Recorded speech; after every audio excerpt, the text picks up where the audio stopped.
Alrighty, welcome everyone. Hello, good morning, good afternoon, good evening, depending where you are tuning in from. And welcome to another DC live stream and Breakout Solution live stream.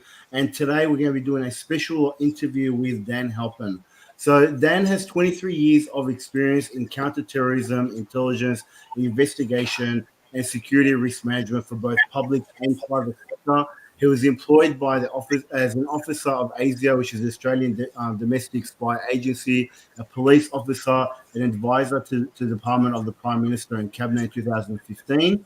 And Dan has now created cybersecurity, which provides private cybersecurity crime investigation. And he's got an amazing software that he's going to be sharing with us today. So without any further ado, welcome to the live stream, Dan. Thank you, Wasim. Pleasure to be here.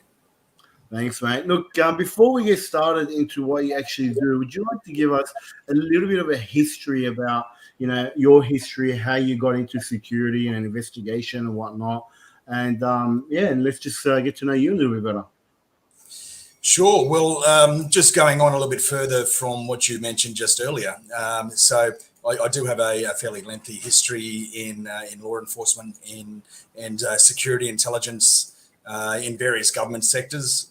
And that was the main reason why I moved into the private investigations industry, and in particular the cyber investigations, which is primarily, as you could probably imagine, focused on a lot of cryptocurrency related crime.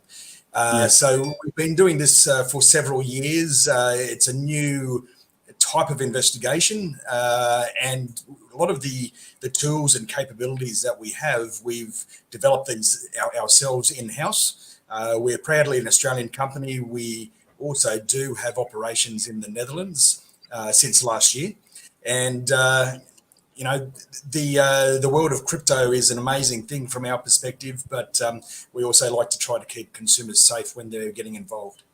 Yeah, look, and I love that because obviously, even for us here at Breakout Solutions, our mission is to help people identify the bad actors and to get rid of the bad actors. We love this space. We love what crypto is about. We love the opportunities that lie ahead with cryptocurrencies for the betterment of humanity in general, in my belief, anyway.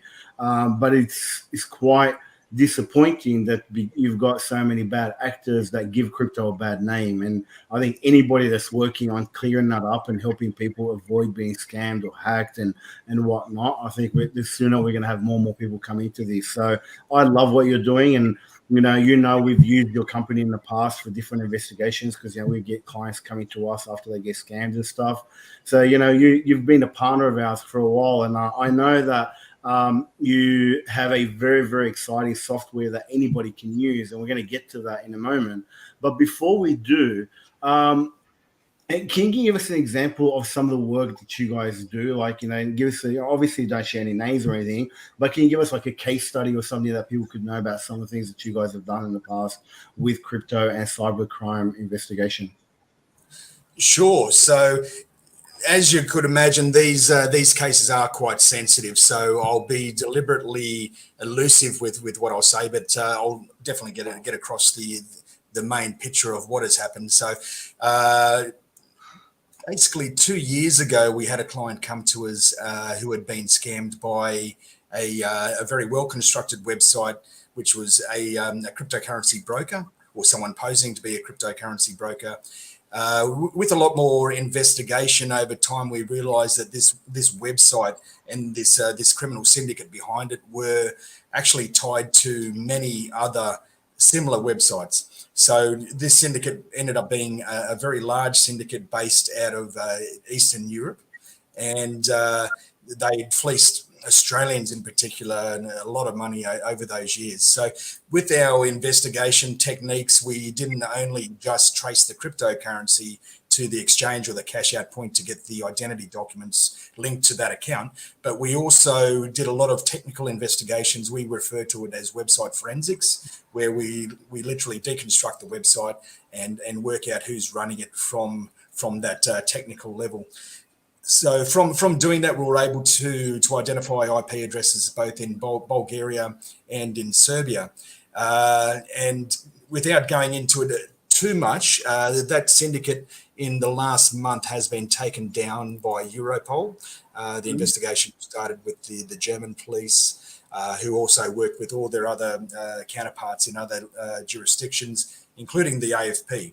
So we work closely with the AFP. We have a memorandum of understanding for supplying cybercrime intelligence. So a lot of the information that we captured through this investigation was also referred on to the authorities, and we would like to hope that that added some value to their operations. In particular, we knew the exact location of the call centre involved in Serbia. We even worked out who an Australian employee was over there, so an Australian man who was using his accent to trick Australian consumers into thinking that he was legitimate. So we did have a great deal of intelligence that we collected over 2 years, and the good news is that they have now been taken down. Yeah, and look, that's awesome, and just to be part of something like that, I mean, that's that's a feat in itself, and recognition to what you guys do. And I think a lot of people don't realize exactly how big these syndicates are. And ever since I got into crypto, I was scammed in my first ever investment in crypto back in 2017. So I've been down that path. I know the shame, I know the feelings that happen. But when I got serious into crypto back in 2021, I started really learning about what these guys are doing and how to identify them. And the more I learned, like, some of these syndicates are huge, and they could be thousands and thousands of people across the world working together on these call centers, like you call them. And it's really, really scary of how big it is. Is that what you've been finding?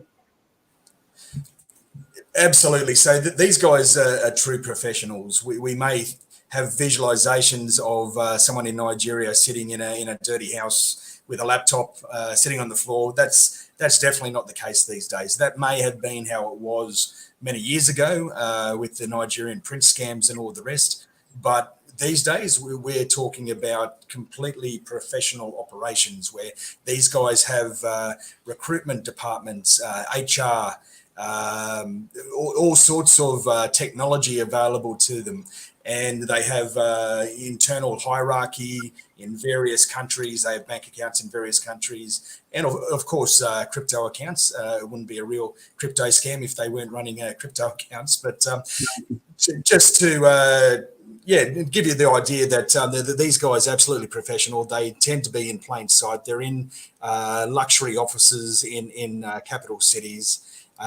So gone is the day of amateur type scams. This is very much an organised criminal syndicate. Yeah, I hear you, and I've watched so many documentaries and about where they're coming from and the countries and how they do it. And it's quite scary, which is why it's so important for people like us that have the knowledge to be able to teach and get it out to people that if you do get a phone call, what are the things that people can do initially before they even get to the point of getting scammed? What some advice can you give if someone thinking about investing in crypto? If an investor or someone who's interested in investing in crypto does get a cold call, that would be very much the first indicator. So it's a bit similar to the movie Wolf of Wall Street. That tends to show exactly how these syndicates operate. They have call lists, and often those call lists are shared amongst other syndicates. So even if you inquire about a cryptocurrency investment on Facebook, the chances are you're going to get contacted by a completely different company, because those contact records are then on-sold by affiliate marketers. And the scammers actually pay these guys. They almost have an auction. Whoever pays the highest amount for these contact details is the winner, and they get that contact list, and they just go out there and try to scam people. Just one thing to remember as well is that these guys are absolute professionals. So they know crypto backwards, they know trading methods backwards, and they know their script extremely well. So it doesn't really matter what questions you might put to them. And we're seeing, especially with your background in crypto, even if you put some hard questions to these guys, they would be able to answer you. So they do appear to be very legitimate, but unfortunately, in most circumstances, they're not. Yeah, I hear you, and I know exactly what you mean. We meet with so many people, so many projects come to us, and then when you start seeing some of the patterns, and sometimes you even say to them, look, this cannot make sense, and then they'll spin something as to why they've made it work and whatnot. And we've got a team of researchers, and sometimes our researchers got to do extra work. So I hear you. The average person sometimes has no chance when it comes to what these guys are doing. Now, when it comes to stopping these scams, if someone has made a transfer or something and they start having doubt whether this is a scam or not, what are some of the resources they can look at? In that situation, I would suggest that they contact the exchange as soon as possible and report the fact that they've sent funds via their exchange, and that it is likely to be a scam, or they feel that it may be a scam. If they can get to the exchange quick enough before the scammers move the money to the next point, then they may be able to stop the transaction going forward. And we did have a case like that recently where there was a lady in Thailand, and she basically clued on to the fact that she had been scammed. She contacted Binance basically straight away, and although she wasn't able to stop all of her money, she did stop at least 25,000, which was frozen by Binance. So although the majority of the money did go, she was able to get some back. So that would be definitely the first port of call. The next port of call would be contacting a company such as ours who can do immediate tracing. If you go to the police, which is something that you need to do at some point, the police will put you in a queue of probably 1,000 other victims, and they probably won't get to your case until maybe 12 months later. And at that point in time, the funds are well and truly gone. And that's why private investigation companies specializing in crypto, such as ours, are of value to clients, because we are private. And yes, we do charge fees for our services, but it means that clients are able to action an investigation to try to reduce the impact as soon as possible. But if the case is that the money isn't able to be stopped at the exchange in time, then we can also use our technology to trace the transactions to the next point, or even to the initial point, and work with the authorities there to obtain the KYC, then the Know Your Customer records, to identify the scammer. We can then also look at the website to try to work out who they are. So unfortunately, in a lot of cases, people aren't able to initially get their funds back, but the next point after that would be to investigate, because you're never going to be able to get your money back unless you know who's got it. And this is not to mislead clients into thinking that it's an easy process. This is very much a really difficult process, where imagine any criminal on the street has stolen something from you. They're not going to give that back to you simply because you ask for it. They're only going to give it back if they have a very good reason to. If we apply enough pressure, we know who they are, we work with the authorities, that's the point where you can look to get a recovery on your money. Yeah, I hear you. And that's one of the hardest things in crypto. And as much as we love the decentralization of crypto, being able to be self-sovereign and have self-custody, one of the biggest challenges I think a lot of people don't understand with crypto is once you make a transaction, there's absolutely no way of ever reversing it unless the person on the other side does so themselves with consent. Unlike with banking or whatever, if I transfer some money to someone by accident, or someone scams me, the banks have insurance, they can reverse it. And I'm not saying banking is better. Obviously, they've got a lot of problems with banking, but people don't understand that, and they think that if I've done it through an exchange, the exchange might already get back to me. And this is where I think education is so important. That once you've done this transaction, there's no reversing it. There's absolutely no way of reversing it unless the other person decides out of their own will to do that transaction. That's it. And that's where the pressure comes in. And we have had another case, which was late last year, where we did work out who had custody of the funds. So this was a very very large syndicate, but we were lucky enough to get some very good leads from the investigation simply because we actioned it so quickly after it happened. And our client got 75% of their funds back, which was great, simply because we said to the offender, we know who you are, and we called them out, and they really didn't want their name to be exposed as being part of the scam. Yeah, awesome. Look, I know that you've developed a really interesting software, which I want to get to in a second, but we've got a couple of questions from the viewers. So I'm going to read some of these questions out to you, see if you can maybe shed some light for the viewers on this. So it's from Chan. He's asked 3 questions, and he's saying, how do you bust the scams of companies taking deposits and then fly by night giving excuses that the owner's gone MIA and so forth? Okay, so would this be a potentially like a rug pull situation? Is that the way that you're reading the question, Wasim? I'm reading this. It could be a rug pull, or it could be an exit scam, or the like, or an exchange saying they've gone broke, or the owner's gone missing, or it could be a rug pull. Yeah. Okay.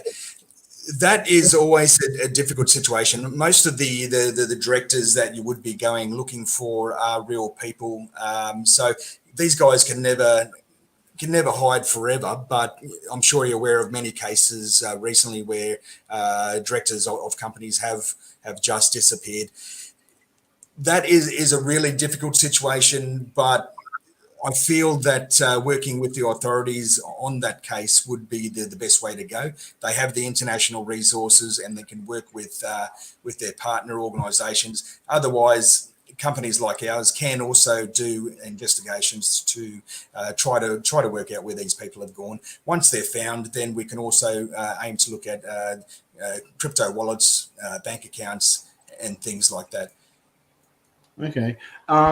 Awesome. Thanks for that, Dan. Now, the next question I've got also is, there are people out there that are getting messages from different strangers talking about crypto investments, and they get asked the question whether I am a receiver or a mandate. Now, I haven't heard this before. Do you know anything about this? What they mean by mandate in this particular situation? Is that something you've come across? No, it's not something I've come across at all, which it makes me think that they're probably made up terms, such as things like the mirror transactions. Mirror transactions are a thing associated with IBM technology, but it really has no place in crypto, and also the transfer of funds. Sometimes criminals will try to come up with quite technical terms that sound legitimate simply to bluff their way through, and I suspect that's what it is. Yeah, I thought so too. I've heard them use crazy words, and you read it and it makes absolutely no sense, but it's so confusing that the average person thinks this sounds so confusing, it must make sense to someone, right? And that's exactly part of the psychological game they play. Absolutely, I agree on that. Yeah. Last question from Chan is, if IP addresses are hidden, how would you be able to trace them, trace where these scammers are operating from? So it depends what Chan is referring to in terms of IP addresses being hidden. Would that be email addresses, such as going through Gmail, so that we reach the proxy as opposed to the real IP address, or maybe the website itself? But in that case, you can't really hide it. When it comes to a lot of communication or even transactions, blockchain transactions, yes, they can use a VPN to mask their real location, but in many occasions they don't, or they make so many transactions that at some point they're going to forget to turn their VPN on. So if we do get records from an exchange and they do contain a list of IP addresses, then we will go through each one of those IP addresses looking for a real IP. And if we do get one, that's what we would then focus on. But definitely VPNs can present quite a large hurdle for investigations. But with our technology and our capability, there are often ways to get around that. Yeah. And look, I think one of the main things is that criminals always make mistakes. And it's usually that one little mistake that, people think that it's not going to matter, and that's usually the one that gets them. And this is where obviously you guys have the software and whatnot to find that, right? That's right. It is quite time consuming, as you can imagine. If someone had trading history of 4 years, they were trading or scamming every day, multiple transactions. That's a lot of IP addresses to analyze, but that's what we're employed by by our clients. That's what they expect for us to do, and that's what we do. We're looking for that one mistake, which is then our lead that we progress. Yeah, awesome. All right, cool. Look, we are we usually go for about 30 minutes here, so we are at about 22 minutes in, and I want to definitely cover your technology that you shared with me. I've tested it out. I've been playing around with it for a few months now, and it's very, very exciting. Would you like to tell us more about Wallet Scan? Okay, so Wallet Scan is part of our technology venture. So we have Cybertrace, which is the investigation operation, but we've also used a lot of our knowledge and capability to create technology that is of benefit to members of the community. So it's in essence an anti-money laundering type application where consumers can put in a wallet address that they've been asked to transfer money to. We've collected millions of known illicit wallet addresses. Obviously, there's new wallet addresses being created every day, so there's never any guarantee that or if it is an illicit address, that it is in our database. But this is one way of at least knowing whether this wallet address has been used previously for illicit means. So it's simply, and as you can see on the screen, you put the wallet address into the portal, press search. It's very simple, and if it is known to us, then it will return the result and give a little bit of information about the history of this scam. Yeah. So what I've done there is I took a wallet address. I've put it in here. I've done the search. This wallet has no identifiable records or no records identified. And now, obviously, as Dan said, they're always updating it. So there's no guarantee that they're always going to have all the latest data. But you've got, how many millions did you say of wallet addresses do you have? At the moment, there's about roughly 4 million, and they're a variation of different types of illicit wallets, whether they're sanctioned wallets such as Tornado Cash, or whether they're ransomware related or purely scam related. So there is quite a mix there, because we've tried to cover off on a large range of illicit wallets rather than just focusing on investment scams. Yeah. Perfect. And here's another wallet that Dan has actually shared with me, a wallet that has obviously been sanctioned. It's a sanctioned entity. It's been sanctioned by Tornado. The website that was sanctioned for was Tornado Cash. So if you guys remember, late last year, the US Department of Justice sanctioned Tornado Cash, which obviously, we are still up in arms about that, because how can you sanction code? But they do sanction Tornado Cash and a lot of the addresses that were attached to it, and a lot of exchanges straight away sanctioned and blocked any wallet that has had any interaction with Tornado Cash. So this is one of those wallets, and you can see here that it was, the date was on the 10th or the 12th of the 10th, 2022. So, it's about 2 or 3 months ago that this wallet was sanctioned. So it's not too bad in terms of how old it is. Yeah. So basically, this is the first stage of our larger AML project, where we're going down the line now of developing some quite extensive AI-based technology, and we imagine within 3 to 4 years, this capability will be a lot more efficient, even moving into the predictive landscape, which is quite exciting for us. Yeah, perfect. And look, and I know this is a new product, you guys are developing it, and because it's such a new product, I know you said to me you want to try and get as many people on there to play around with it and test it and see if there's any bugs and whatnot. So, what can we offer the listeners today if somebody wants to give wallet? I've got the URL up on the screen, wallet-scan.com.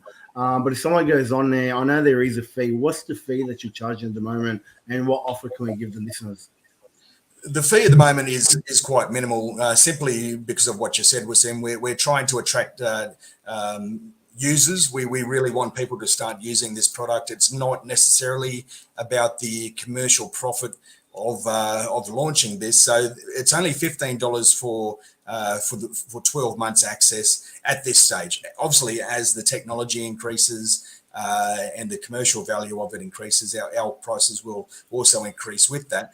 But simply because we do want to get as many people using it, we spoke with them. I'm more than willing to give your clients free access for 12 months. So all they have to do is just contact you, and you can issue them with a coupon to get that free access. Awesome. Great. Thank you very much for that, mate. Yeah, look, definitely, guys, if you want to give this a go, you will need to either pay the $15, or I will put our website in the comments. Go on the website or send us an email at info@breakoutsolutions.com and ask for a coupon code for wallet scan. I will put the email in the comments. Just say, I listened to the video. I'd like a coupon for the wallet scan. And as long as we've got some coupons, I'll be more than happy to give it away. So first come, first serve. Excellent. I'd like to encourage everyone to give it a try. Awesome. I'm just putting that in there. And now, while I'm doing that, Dan, is there anything you'd like to close off today's interview with? I feel it's probably a good time to also expose what we call secondary scams or recovery scams. So there's only a handful of companies worldwide who have our capability. And although recovery is quite difficult, and we're very honest with that, there are a lot of companies out there. A lot of them are based in Israel or Eastern Europe, who will almost tell you that a recovery is guaranteed. Even on their website, it says, let's recover your money today. And from our background, we know that that's simply not possible, and it's really not an easy exercise. So if someone does get themselves in a sticky situation and they reach out and they find a company on the internet who makes all these really large claims for being able to easily recover their assets, it's simply not possible. So please be cautious about recovery scams. Thank you very much for that. And guys, I'm just putting in a message in there. I definitely agree with you. As I said to you, I lost a bit of money with ISI Tech back in 2017. Have you heard? You know about ISI Tech, right? So I lost some money with them back in 2017 in my first ever venture in crypto, not knowing what I know now. And I had someone pretty much from Israel saying, hey, we can recover it for you and we can do it in days or whatever. And they actually called me because when I found out it was a scam, and this was a couple of years ago, I just put my name into a few websites before I met you, and looking for websites that can help recover. And then they called me and it just sounded really dodgy. So I actually never went ahead. I'm like, I'm not going to waste my money losing even more money to another scam, trying to recover a scam. And then, fortunately enough, I think about a couple of years later, or early last year, we had a couple of people who needed help, and I went out searching for someone who we can partner up with, and we came across your company. I was just Cybertrace, and I think we've referred a few clients over to you guys since, and we've had some great results from what we've seen. So guys, definitely check them out. If you have been scammed, look up cybertrace.com.au. Speak to Dan, send them an email, I'll get back to you. If you want access to walletscan.com, send us an email. I'll have some coupon codes, I'll reply back to you. And you can give it a go, give it a try before next time you want to transfer any money. Have a look if that wallet has any black dots on its name. So that's it for me. Thank you very much, Dan. It was a pleasure having you, and we'll have to see you again in the future. Thank you, Wasim. A pleasure, as always, mate, and I look forward to chatting again soon. Thanks, guys. Have a good night. As always, stay crypto.